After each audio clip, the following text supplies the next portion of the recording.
yung mga bato kumikinang. Tingnan nyo. Ayan o. Kumikinang yung bato. Andun po.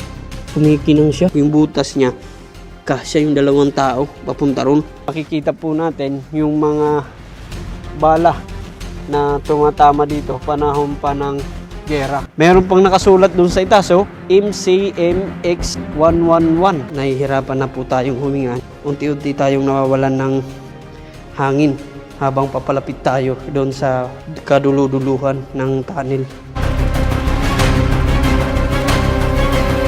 So, ngayong araw ay nag-travel na tayo papunta rito sa Manila at sumakay na tayo ng eroplano kasi marami-rami tayong lugar na pupuntahan. So, ang pinaka-goal talaga natin ay pumunta ng Baguio, pero nag-desisyon ako unahin muna natin dumaan sa Aringay or Aringay. So sa La Union kasi pupuntahan natin ang isa sa mga pakasaysayang lugar. So dito na tayo mag-uumpisa yung biyahe natin. So mula dito sa Tarlac ay magta-travel na lang tayo ng mahigit 3 oras papunta ron sa destinasyon natin, kaya samahan nyo ako. So si biyahe ni Mike nga po pala ito. Pakipollow yung Facebook page niya. Ayan o. Alright. So, tara. Sir!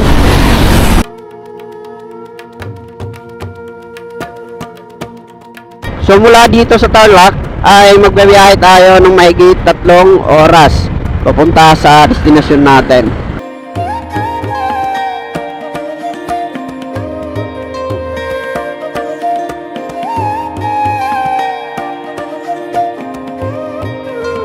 Leaving Tarlac na po tayo.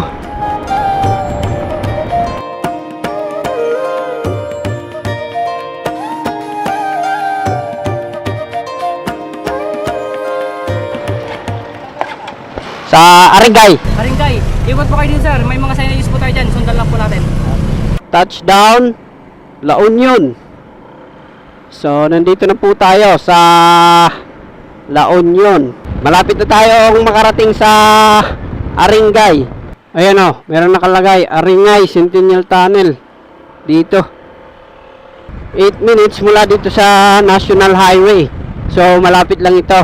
Pagkatapos lamang ng mahigit 3 oras na biyahe natin mula doon sa Tarlac ay narating natin itong poblasyon, Barangay Salapak dito sa Aringay.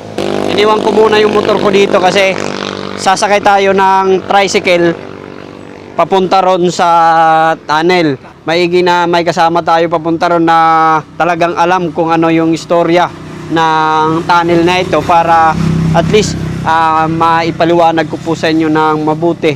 At the same time may makasama po tayo. Ito nga pala si Kuya. Anong pangalan mo, Kuya? Jano. Si Kuya Jano. Taga rito ka, Kuya? Oo, taga. Ayan. So si Kuya Jano yung magiging driver natin papunta ron sa tunnel na pupuntahan natin. 110 years na itong tunnel na pupuntahan natin, kaya nagka-interest akong puntahan ito para ipakita ko rin sa inyo kasi kaparte ito ng mahalagang kasaysayan.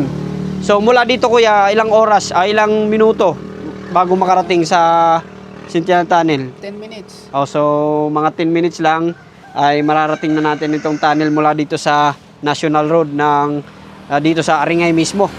Ayun. So tara. Let's go.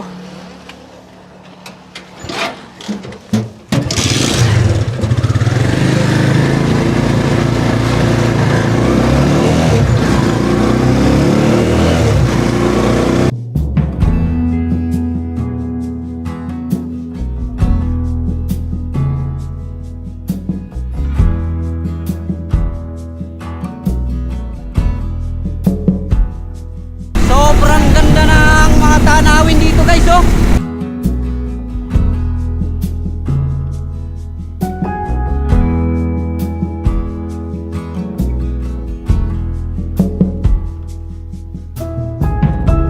Makalipas ang 10 minuto na biyahe natin mula dun sa poblasyon, ay narating na natin itong mismong tinatawag nilang Centennial Tunnel. Ayan po, grabe.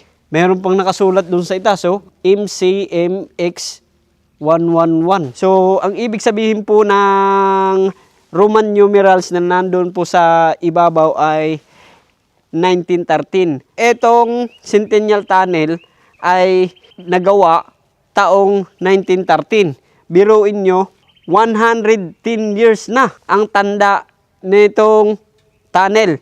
At naging kaparti pa ito ng mahalagang kasaysayan noong World War II. Makikita po natin, ayan oh, grabe.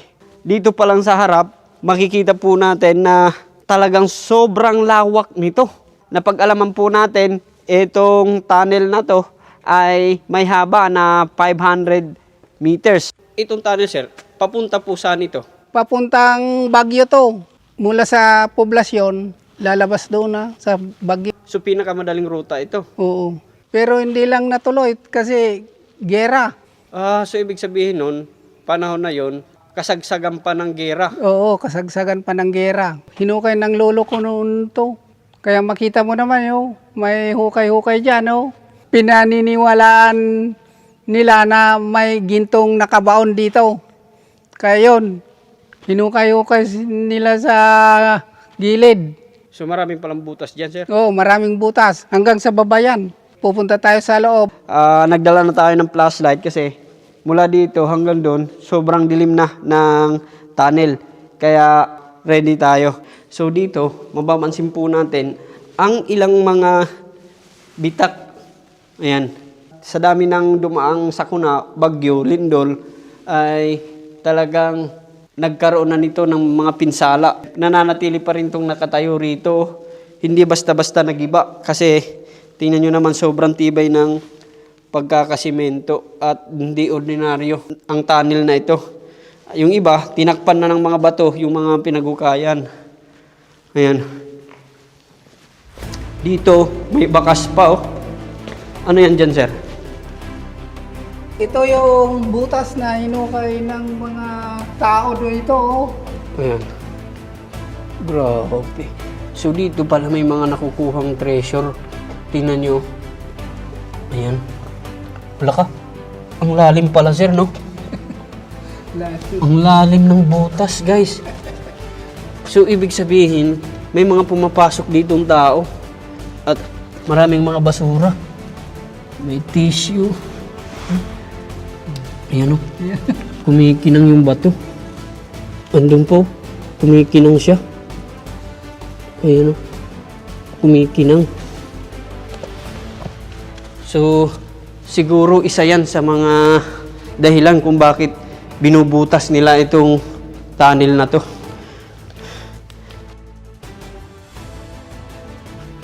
Grabe. Sobrang lamig po, guys, oh. Ayan. Malagyan ng Yung taas nitong tunnel na to ay nasa standard. Kung anong taas ng bus o ng tren ay ganito, kataas rin yung loob nito. Tingnan nyo naman, oh. Natabunan na ng lupa yung iba. At ang pinagtataka ko rito, merong mga lamat ng mga tricycle na pumapasok, oh. So, ibig sabihin, may operasyon dito. Ayan, oh. Ayan. May mga lamat ng mga sasakyan. Oh, tinan mo yung mga gulong. Ayan. May pumasok na sasakyan, oh. So, hindi natin alam kung bakit mayroong mga sasakyan na pumapasok dito. Kasi, tingnan nyo naman, kasya dito yung isang bus. Kasi, sobrang lawak nito. Yung gilid, mayroong mga butas. At yung ibabaw, makikita rin naman natin na talagang sobrang tibay. Oh. Wala pang mga bitak, pero dun sa harap, mayroong mga bitak. Ayan, oh. Grabe. Ayan, guys. So dati, sir, madalas ba kayong pumunta rito nung mga bata-bata nyo pa? Ano yung ginagawa nyo po? Kami ng paniki. Pumapasok pala kayo rito. Ang daming paniki noon. Dito? Ayan, oh. So, meron na rin mga vandal dito. Hopefully, yung mga pumupunta rito ay hindi po lagyan ng vandal kasi mahalaga po itong ma-preserve yung kasaysayan. May panyo pa nga rito. Ayan, may panyo. So, ibig sabihin, meron ditong mga pumupunta. At yung klima dito, sobrang lamig. Habang papasok na kami, papunta ron sa pinaka-loob-looban, ay parang mas nahihirapan na tayong huminga. Ayan. Ayan guys, so, yung lupa rito, mayroong mga pinaghukayan. Oh. Ayan. So, ibig sabihin, natabunan na ito sa sobrang kapal ng lupa. So, ang delikado lang dito, kung meron tayong makasalubong na ahas. Kasi, sa mga ganitong lugar na malalamig, dito nananahan yung mga cobra, yung mga python. Pero, hanggang doon lang tayo sa kalagitnaan, hindi na tayo didiretso. Ayan.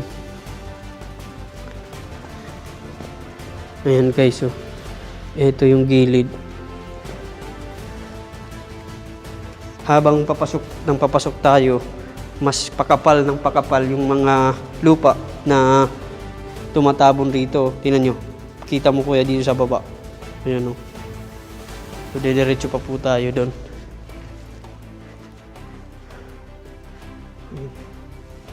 Tingnan nyo doon o. Tingnan nyo naman dyan o. Oh. Ayan. So, dito may makapal na lupa na nakaharang. Bakit kaya nagkaroon ng harang dito? Kasi yung mga hinukay dyan, nilalagay dyan. So ibig sabihin, yung mga hinuhukay diyan sa loob ng tunnel, dito tinatambak. So kaya pala, merong mga makakapal na lupa na nakaharang.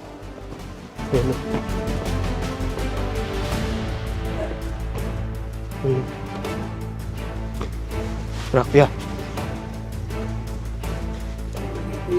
Yes. Ayan o. So, nandito mayroon pang isang butas o. Ayan. Yan mo kuya. So, mayroon pa ditong pinaghukayan. At sobrang lalim ng pinaghukayan guys. So, tingnan nyo. Oo.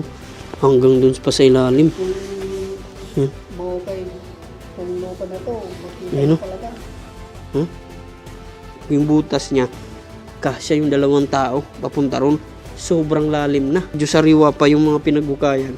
Meron pa rin mga naghuhukay ng ginto dito. Ayun. Pati yung makapal na simento, kitang-kita nyo naman, natibag oh. Kahit sobrang kapal, ginamitan yata ito ng maso.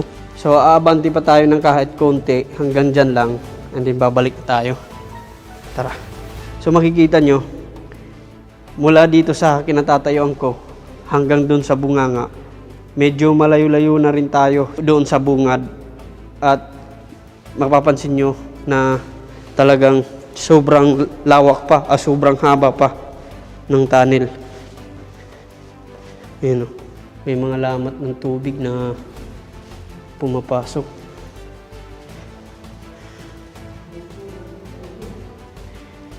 Ayan. Ayan.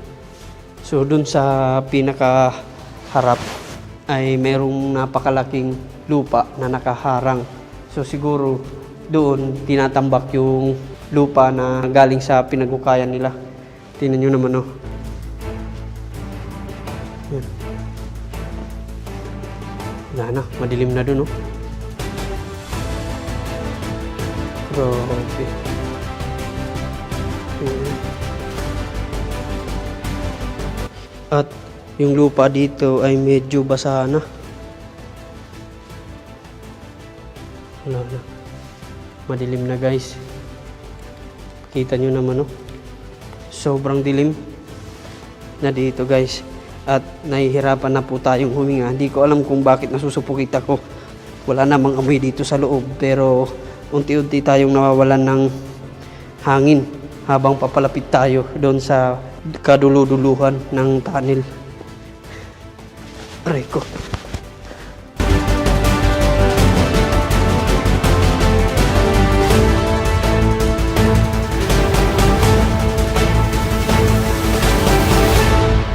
Sobrang ganda sana ng tunnel na to kung maipagpatuloy yung proyektong ito para mapakinabangan, kasi magiging mas madali yung ruta kung dito tayo dadaan papuntang Baguio. Bukod sa mga alternatibong daanan doon sa Marcos Highway o sa Cannon Road na tunnel, at sana pati rin ito ay ma-develop at matapos. Mahalaga ito para ma-preserve yung kasaysayan nitong tunnel na to, kasi naging kaparti ito noong panahon pa ng World War II. Kung makikita natin yung Roman numerals doon ay nakasulat 1913 pa.